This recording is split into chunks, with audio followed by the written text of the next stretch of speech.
কাফিররা তারা জীবনে মৃত্যুকে অসংখ্যবার ভয় করে, কিন্তু যে মাদ্দে মুজাহিদ এক পিতার রক্তে জন্মগ্রহণ করে সেই মৃত্যুকে একটিবারের জন্য আলিঙ্গন করে কথা বলো ঠিক কিনা?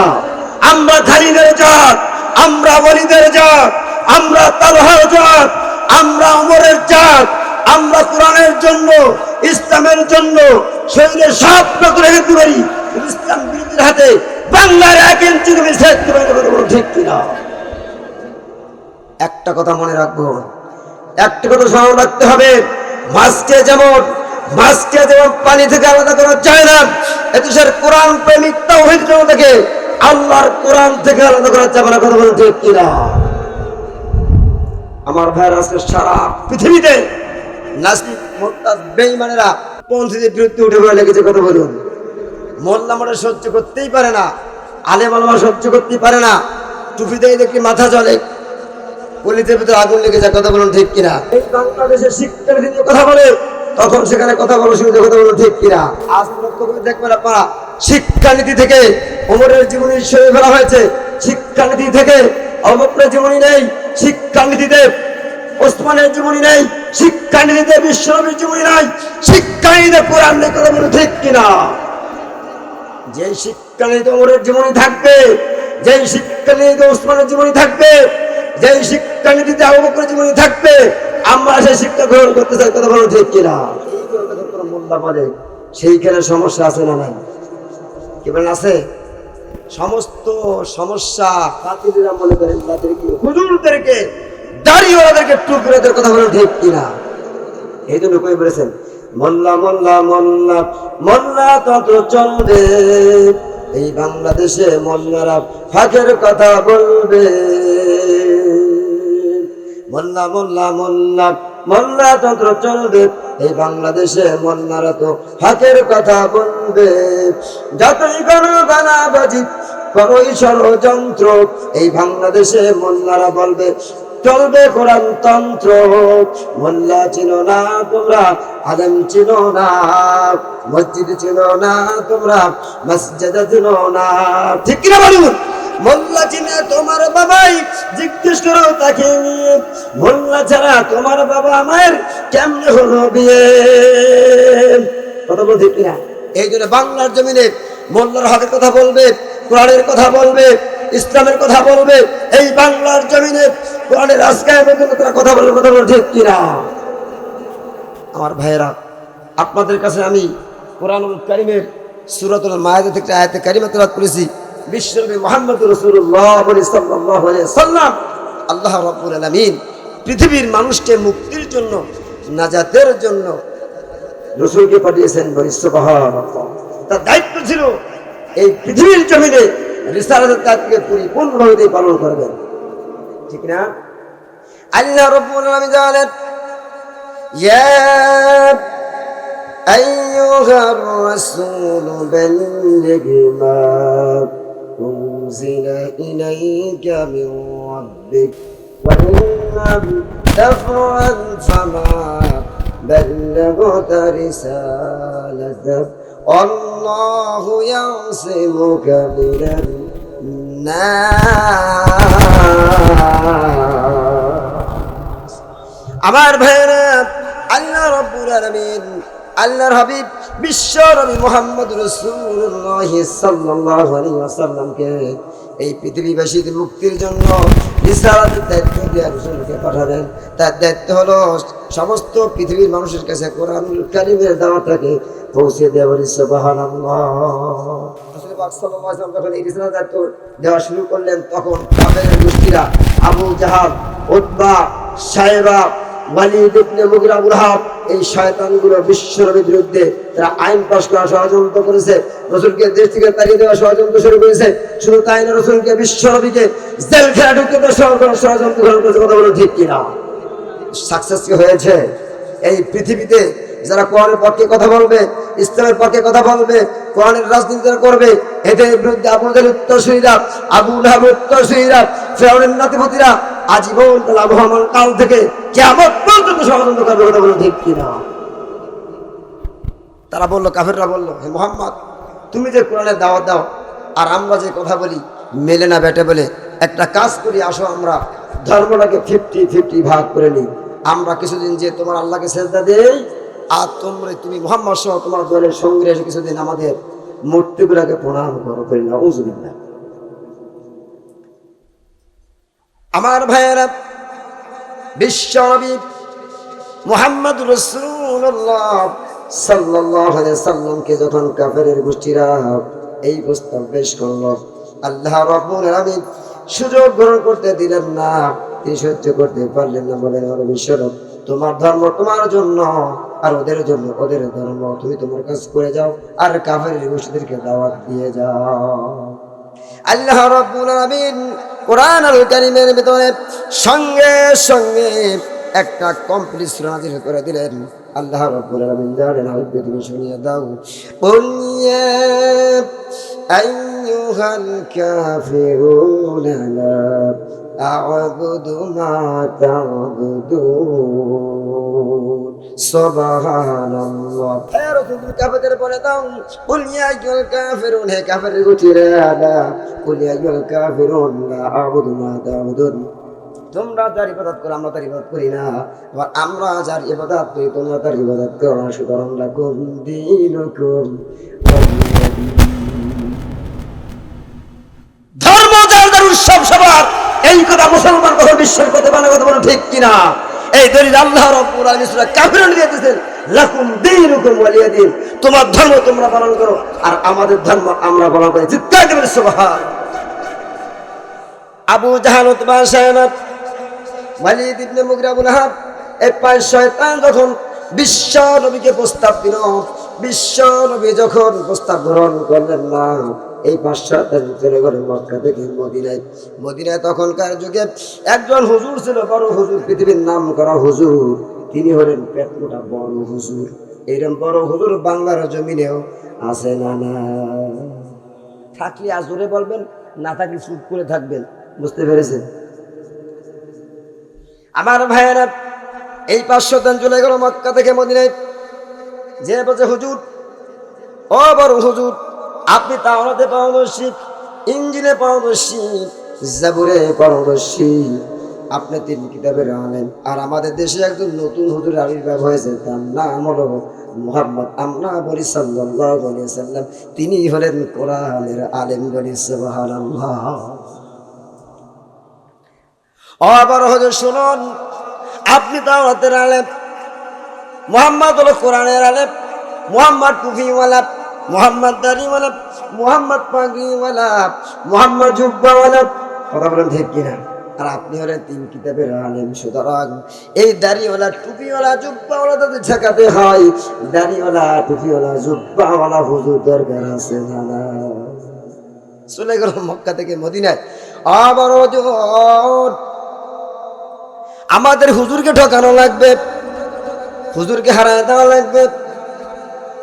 ওই বড় হুজুরের নাম ছিল কাব ইবনে মালিক। তিনি বললেন, শুনুন প্রেসিডেন্ট সাহেব, মক্কা থেকে মদিনায় এসেছেন 5 শয়তান, যখন আপনারা এসেছেন আমরা আপনার হুজুরকে ঠকাইতে পারি, কিন্তু এখানে একটা শর্ত আমি আপনাদের কাছে জুড়ে নিলাম, সুযোগ পেয়ে গেল, আমাকে টাকা দেওয়া লাগবে, ঘুষ। মুহাম্মদ দাড়িওয়ালা, মুহাম্মদ টুপিওয়ালা, তাকে ঠকাইতেই হবে, তারা দেশে থাকতে পারতেছি না, ভেজাল বেঁধে গেছে, চেয়ার থাকে না, এই চেয়ার রক্ষা করতে গেলে মুহাম্মদকে ঠকানো লাগবে। বলুন দেখি, মুহাম্মদ কি ঠকা ব্যক্তি? সবাই বলুন, ঠকানো ব্যক্তি? ঠকা ব্যক্তি নয়। সত্য দিন, শোনো, মুহাম্মদ ঠকাই দেবো, তোমার সত্য শোনো, আমাদের টাকা দেওয়া লাগবে 7 বস্তা সোনার টাকা। ঘুষ কি দেওয়া লাগে বলো? ঘুষ পৃথিবীতে ছিল না। এই যে আবু জাহাল বিশ্ব নবী মুহাম্মদ রাসূলুল্লাহ সাল্লাল্লাহু আলাইহি ওয়াসাল্লামকে ঠকানোর জন্য যখন বড় হুজুর কাব ইবনে মালিককে ঘুষ দিবে, এই হলো পৃথিবীর জমিনে, পৃথিবীর ইতিহাসে ঘুষের শুরু হয়ে গেল। বলুন দেখি, এই রূপসার জমিনে ঘুষ আছে না? না, ঘুষ আছে। ঘুষের কথা বললে মৌলবীর ইমামের চাকরি থাকে না, কথা কোন ঠিক কিনা? ঘুষের কথা বললে ইমাম সাহেবের চাকরি চলে যায়। ঘুষ শুরু হয়ে গেল, তোমাদের মুহাম্মদ ঠকায় দেব, টাকা দেওয়া লাগবে। কিন্তু আবু জাহল সালাক প্রেসিডেন্ট, তিনি বলছেন, শোনো বড় হুজুর, কয়টা প্রশ্ন করবো? কয়, আমি 3টা প্রশ্ন করব। আবু জেহেল বলতে, শোনো শোনো শোনো, আমাদের মোহাম্মদকে অত সহজে ঠকাইতে পারবা না, সে যে কোনো প্রশ্নের জবাব দিয়ে দিতে পারে। সুবহানাল্লাহ বলবেন না? এইবার বড় হুজুরের পরামর্শ করছে, মোহাম্মদ এখন আসল হুজুর চেনে নাই, আমি 3 কিতাবের পারদর্শী, ঠিক কিনা? তাওরাত, জাবুর, ইনজিল। মোহাম্মদ এখন আসল হুজুর দেখে নাই, মোহাম্মদ ঠকে যাবে, তোমরা যে মঞ্চ তৈরি করো। কিন্তু আবু জেহেল বলল, হুজুর কয়টা প্রশ্ন করবেন? খুব চালাক না, ওর তো চেয়ার দরকার, নাকি বলেন? চেয়ার দরকার কিনা বলেন? চেয়ার দরকার। কয়টা প্রশ্ন? 3টে প্রশ্ন করবো। কয়টা প্রশ্ন? 3টা প্রশ্ন করবো, যে কোনো প্রশ্নে মোহাম্মদ ধরা খাবে। নাউযুবিল্লাহ। তোমরা যাও মক্কায় যে মঞ্চ তৈরি করো। এই 5 শয়তান মদিনা থেকে মক্কা চলে আসে, রিটার্ন ব্যাক করলো। মক্কা জমিনে এসে এরকম বিশাল মঞ্চ তৈরি করা শুরু করে দিল। বললে তা কর্মীরা, শোনো, তোমরা বিশাল মঞ্চ তৈরি করো, 1 সপ্তাহ পর পৃথিবীর শ্রেষ্ঠ হুজুর নাম করা হুজুর, তাওরাতে পারদর্শী, জাবুরে পারদর্শী, ইনজিলে পারদর্শী হুজুরের মুহাম্মদকে ঠকানোর জন্য মুহাম্মদ তাবলীগ করে, মুহাম্মদ কোরআনের কথা বলে। এই কোরআনের কথা বলার কারণে জাতির মধ্যে বিভেদ সৃষ্টি হয়ে গিয়েছে, সন্তান পিতার মধ্যে বিভেদ সৃষ্টি হয়ে গেছে, ভাই ভাইয়ের ভিতরে ঝগড়া বাঁধা শুরু হয়ে গেছে, স্ত্রীর স্বামীর মধ্যে ভেজাল লেগে গেছে। গোটা জাতির ভিতরে, দেশের ভিতরে মোহাম্মদ একটা ভেজাল লাগিয়ে দিয়েছে। ঠকানো লাগবে, এমন কায়দায় ঠকাবো, সরজমিনে বিশাল প্যান্ডেল বানিয়ে। এইবার যখন নেতা কর্মীরা এরকম মস্ত বানা শুরু করে নিল, আবু জেহেলের নেতা কর্মীরা মঞ্চ বানাচ্ছে। ওমর বলছে, ইয়া রাসূলুল্লাহ, আবু জেহেল মঞ্চ বানাচ্ছে, কয় বানায়? ওমর বলছে, ইয়া রাসূলুল্লাহ, আবু বকর মঞ্চ বানাচ্ছে, কয় বানায়? আবু বকর বলছে, ও নবীজি, আপনাকে ঠকানোর জন্য মঞ্চ বানাচ্ছে, কয় বানায়, কোনো কথা নাই। ঘন্টা যায়, দিন যায়, সময় চলে যায়, 1 সপ্তাহের মাথায় মঞ্চ তৈরি হয়ে গেল। বিশ্ব নবী মুহাম্মদ সাল্লাল্লাহু আলাইহি সাল্লামের কাছে কাফেরদের পক্ষ থেকে একটা সিরিকুট দেওয়া হলো, ও মুহাম্মদ শোনো, 1 সপ্তাহ পর আগামী 14 রবিউল আউয়াল দিবাগত রাতের বেলায় পূর্ণিমার রজনীতে তোমাকে ঠকানোর জন্য একজন হুজুর আসবেন, নাম করা হুজুর, তার নাম হলো কাব ইবনে মালিক। তাওরাতে পারদর্শী, ইনজিলে পারদর্শী, জাবুরে পারদর্শী, তোমাকে আসবে ঠকানোর জন্য, তুমি তৈরি হও। তবে সত্য শোনো মুহাম্মদ, তোমার সঙ্গে 40 জন যুবক মুসলমান হয়েছে, একজন কর্মী তোমার সঙ্গে থাকবে না, আমার তোরা থাকবে 50,000 নেতা কর্মী। কথা বলে ঠিক কিনা? মুহাম্মদ তোমার সঙ্গে একজন থাকবে না, সাক্ষ্য দিতে পারবে। কথা বলে ঠিক কিনা? আমরা লক্ষ্য করেছি, যখন ছেলে সাক্ষী দিতে যায়, ছেলে রাতারাতি গুম হয়ে গিয়েছে। কথা বলে ঠিক কিনা? কোন হিন্দু যখন সাক্ষী দিতে গিয়েছিল, জেলখানা প্রান্ত থেকে হিন্দু ভারত বর্ডার ক্রস করে গায়েব হয়ে গেছে। কথা বলুন ঠিক কিনা? কাজেই কোনো হিন্দু, কোনো মুসলিম তোমার পক্ষে সাফাই গাইতে পারবে না, আমার পক্ষে সাফাই গাবে 50,000 নেতা কর্মী। কথা বলুন ঠিক কিনা? এই নীতি নির্ধারণ করেছে। এখন নতুন না, সেই প্রায় 1500 বছর আগে, তখন যা ছিল এখনো তাই আছে না? না, কথা বলুন। এত দুঃখ রাখবো কোথায়, রাখার জায়গা নাই ভাইরে, এত দুঃখ রাখবো কোথায়, রাখার জায়গা নাই, আমাদেরই কপালেতে শান্তি বুঝি নাই। কথা বলা ঠিক কিনা? এত দুঃখ রাখবো কোথায়, রাখার জায়গা নাই ভাইরে, এত দুঃখ রাখবো কোথায়, রাখার জায়গা নাই, আমাদেরই কপালেতে শান্তি বুঝি নাই ভাইরে, আমাদেরই কপালেতে শান্তি বুঝি নাই। 5 ওয়াক্ত নামাজ পড়ে কপালে তার দাগ, মক্কাতে যায় নামের আগে লাগায় হাজি সাহেব ভাইরে, লাগায় হাজি সাহেব। ঠিক কিনা বলুন? 5 ওয়াক্ত নামাজ পড়ে কপালে তার দাগ, মক্কাতে যায় নামের আগে লাগায় হাজি সাহেব ভাইরে, লাগায় হাজি সাহেব। চার দোকানে বসে হাজি টেলিভিশন চায় ভাইরে, চার দোকানে বসে হাজি টেলিভিশন চায়, হিন্দি গানের তালে তালে পা দুটি নাচায় ভাইরে, আমাদেরই কপালেতে শান্তি বুঝি নাই। শুধু সে জীবন কাটে করে দুর্নীতি, এমন লোক যদি হয় মসজিদের সভাপতি, শুধু ঘুষে জীবন কাটে করে দুর্নীতি, এমন লোক যদি হয় মাহফিলের সভাপতি। কথা বল ঠিক কিনা? উচিত কথা কইতে গেলে মোল্লার চাকরি নাই ভাইরে, উচিত কথা কইতে গেলে মোল্লার চাকরি নাই, আমাদের কপালেতে শান্তি বুঝি নাই ভাইরে, আমাদের কপালেতে শান্তি বুঝি নাই।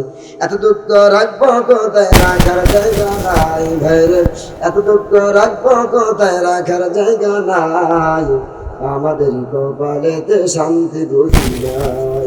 আমার ভাইয়েরা, বিশ্বনবী মুহাম্মদ রাসূলুল্লাহ সাল্লাল্লাহু আলাইহি সাল্লামকে ঠকানোর জন্য মওয়াজ বানানো হচ্ছে।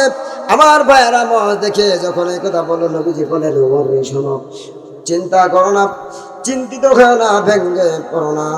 মওয়াজ তৈরি হওয়ার পরে দীর্ঘ 7 দিন পর বিশ্ব নবীর কাছে যখন চিরকুট দেওয়া হলো, চিরকুটটা ওমর ফারুক রাদিয়াল্লাহু তাআলা বলেন, ইয়া রাসূলুল্লাহ, চিরকুটটা আমার কাছে দেন, আমি একটু পরে দেখি কি লেখা আছে।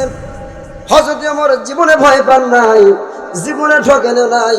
চিরকুটটা যখন পড়লেন, চোখের পানি ফেলে বলেন, ইয়া রাসূলুল্লাহ, হাবিবাল্লাহ, আর মনে হয় আমরা আপনাকে বাঁচাইতে পারলাম না, হেফাজত করতে পারলাম না, বিশ্বাস মনে হয় এবার আপনাকে আমাদের হারাইতেই হবে নবীজি। আল্লাহ নবী বললেন, ও ওমর, কেঁদো না, চোখের পানি ফেলে কেঁদো না, কেঁদো না। চিরকুটে কি লেখা আছে আমাকে একটু পড়ে শোনাও, বলি সুবহানাল্লাহ। চিরকুটে কি লেখা আছে আমাকে একটু পড়ে শোনাও। হযরত ওমর যখন চিরকুট পড়ে বিশ্ব নবীকে শোনালেন, নবীজি ভেঙ্গেও পড়েন নাই, মন খারাপ করেন নাই, কারণ তিনি জানেন হায়াতের মালিক আল্লাহ, মৌতের মালিক আল্লাহ। যদি প্রাণ ভিক্ষা চেতে হয় আল্লাহর কাছে প্রাণ ভিক্ষা চাবো, পৃথিবীর কোন নেতার কাছে প্রাণ ভিক্ষা চাবো না। ইসলামী আন্দোলন নেতা কাদেরকে বলে, এইরকম ফাঁসির মঞ্চে তোমরা যাও আর ফাঁসিতে ঝুলে যাও, তখন যদি প্রাণ ভিক্ষা না চায় বুঝতে হবে এরাই প্রকৃতি মানবার কথা বলে, ঠিক কিনা? আর সেই ব্যক্তি তারা কি চাইতে পারে? প্রাণ ভিক্ষা চাইতে পারে যাদের ইমানে দুর্বল, কথা বলে ঠিক কিনা? আমার ভাইয়েরা, বিশ্ব ভেঙে পড়লেন না। ওমর শোনো, কি লেখা আছে আমাকে শোনাও। বিশ্ব নবীকে যখন চিরকুট করে শোনানো হলো, আল্লাহ নবী বললেন, ওমর রে, চিন্তা করো না, ভেঙ্গে পড়ো না, পরিকল্পনা গ্রহণ করো। আমরা এখন দলে কয়েকজন বলছি, ইয়া রাসূলুল্লাহ, আমরা এখন দলে 40 জন লোক মুসলমান হয়েছিল। বিজয় বললেন, শোনো শোনো, এই 40 জন লোক 2 জন করে ভাগ ভাগ হয়ে পরিকল্পনা গ্রহণ করলো, ময়দানে ঢুকে যাবে। যখন আমি বিশ্ব নবীর বিরুদ্ধে যখন আইন পাশ করবে, কি পাশ করবে? আল্লাহ বলে দিলেন, ইয়ামকুরু বিকাল্লাযিনা কাফারু লিয়ুসবিতুকা আও ইয়াকতুলুকা ওয়া ইউখরিজুকা ওয়া ইয়ামকুরুনা ওয়া ইয়ামকুরুল্লাহ,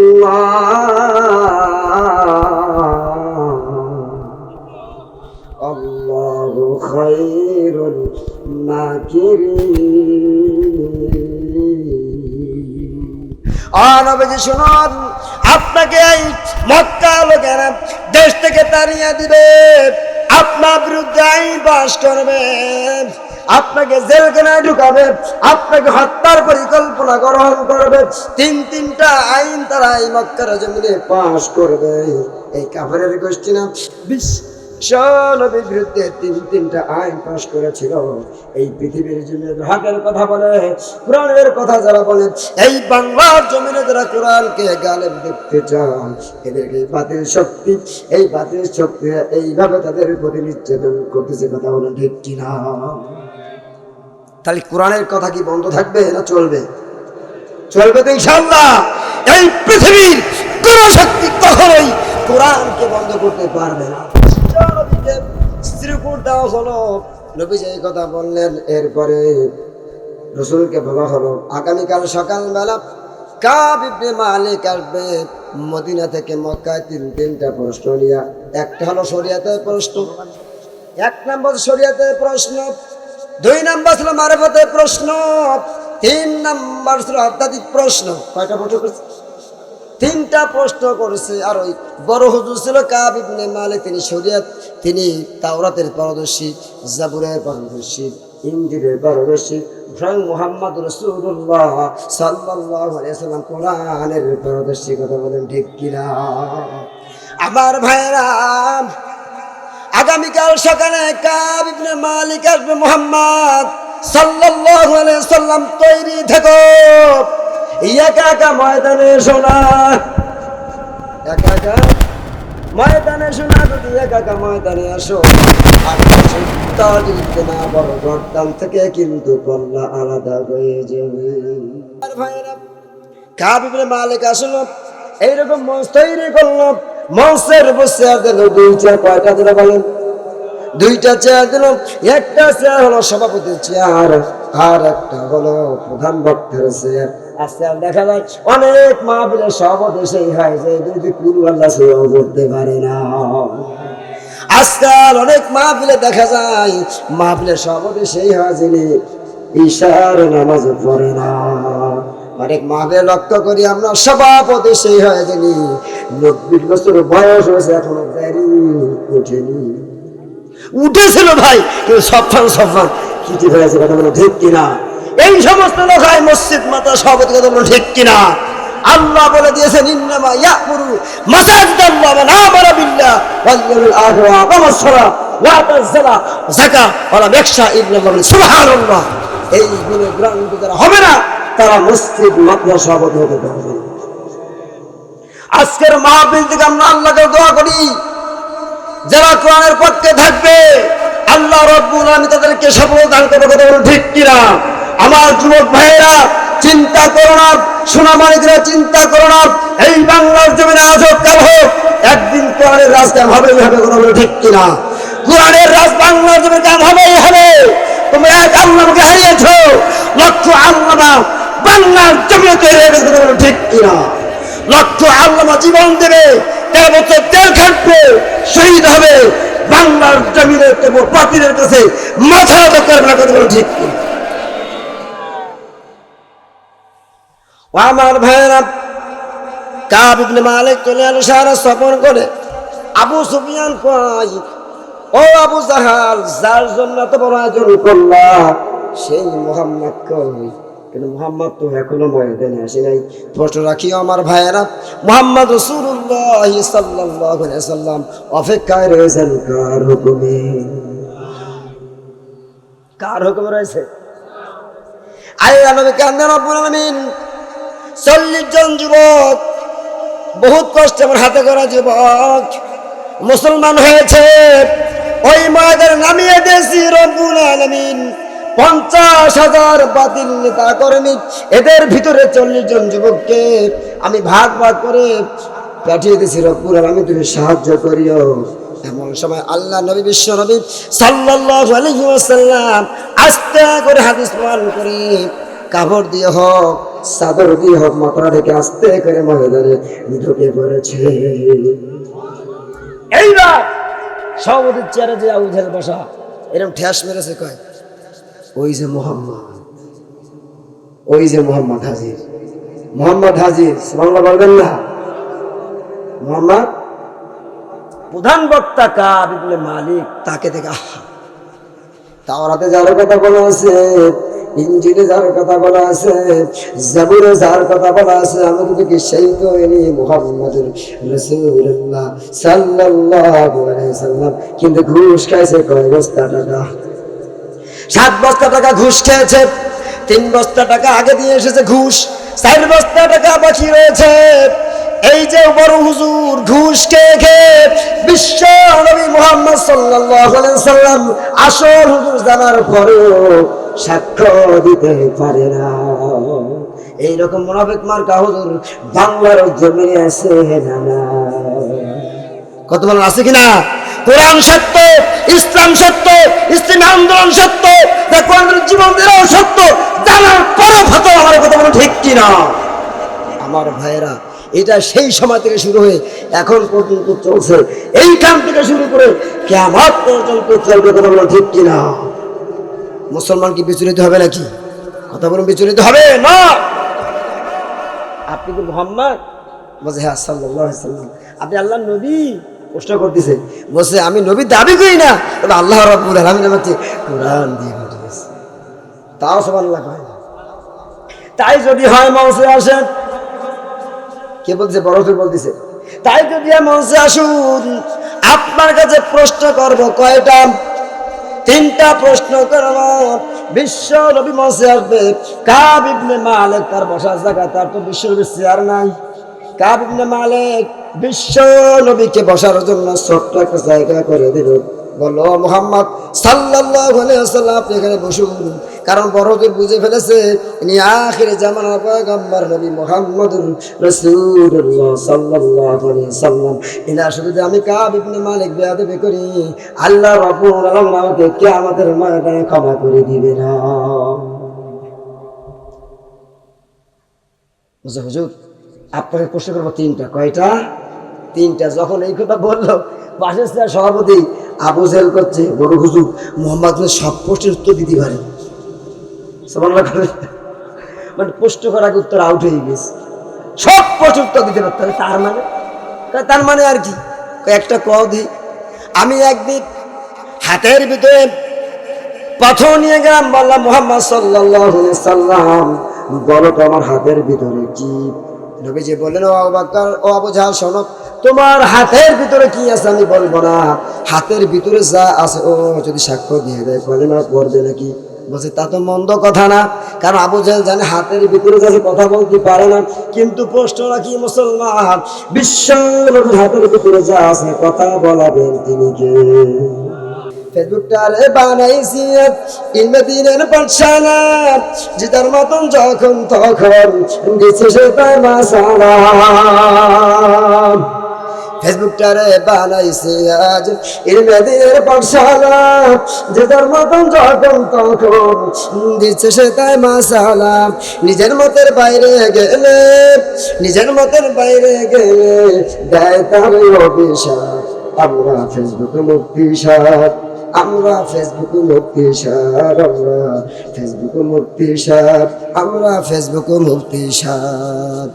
ওই করিয়ে ফেসবুক পোস্টে পিটায় যারা ভাঙা ঢোল, খবর নিয়ে দেখেন বাইরে বাস্তবে তার নেই আমল। ওই করিয়া ফেসবুক পোস্টে পিটায় যারা ভাঙা ঢোল, খবর নিয়ে দেখেন বাইরে বাস্তবে তার নেই আমল। খুঁজতে মোরা সবাই সাধু, খুঁজতে মোরা সবাই সাধু, কমেন্ট বক্সে গালি দিই। আমরা ফেসবুক ঐক্যবিদ, আমরা ফেসবুক ঐক্যবিদ, আমরা ফেসবুক ঐক্যবিদ, আমরা কি বড় ঐক্যবিদ। ফেসবুকের ওসিলায় হয়েছে যাই কিছু স্কলার, এদের আবার আছে রে ভাই লক্ষ কোটি ফলোয়ার। ঠিক কিরকম? ফেসবুকের ওসিলায় হয়েছে যাই কিছু স্কলার, এদের আবার আছে রে ভাই লক্ষ কোটি ফলোয়ার। ভুলটা যদি ধরেন ওদের, ভুলটা যদি ধরেন ওদের, শুরু হয় বাজার তুফান। আমরা ফেসবুক ফলোয়ার, আমরা ফেসবুক ফলোয়ার, আমরা ফেসবুক ফলোয়ার। ফেসবুকটারে বানাইছি জিহাদের ময়দান, এমবি থাকলে যখন তখন করা যায় যোগদান।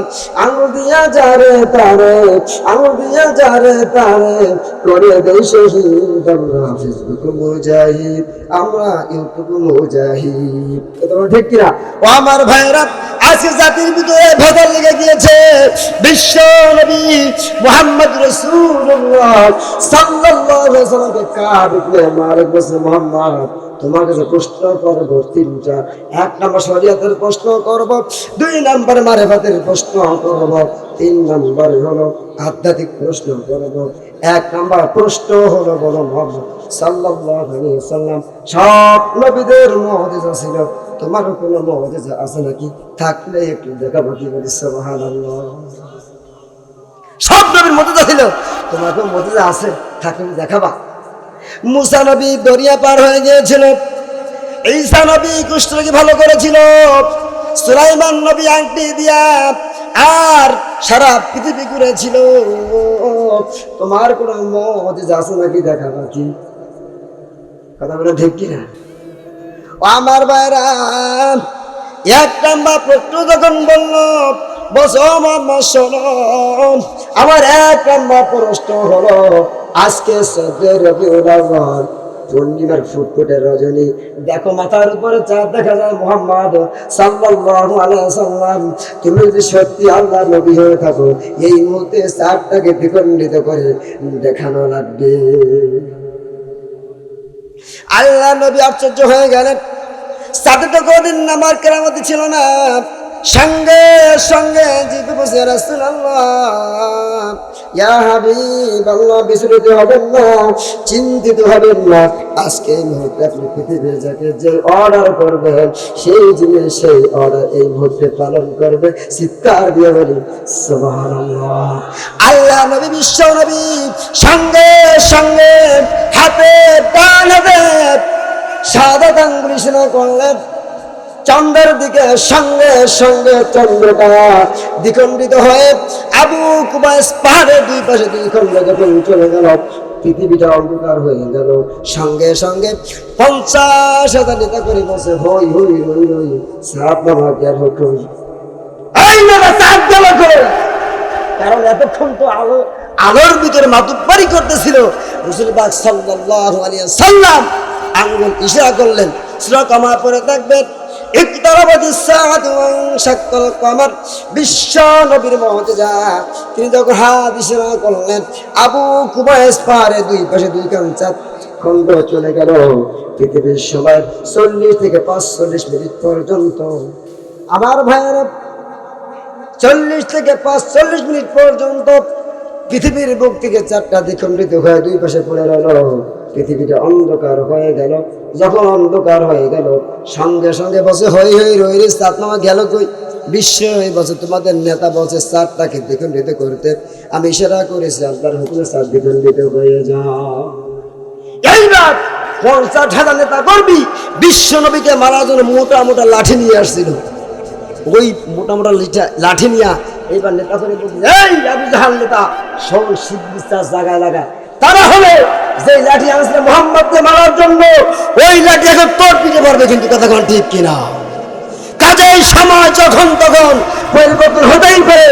আজ যারা আমাদের বিরুদ্ধে চোখ টাঙাচ্ছ, টুডে টুমরো সময় লাগবে না, যখন তখন পরিবর্তন হতে পারে,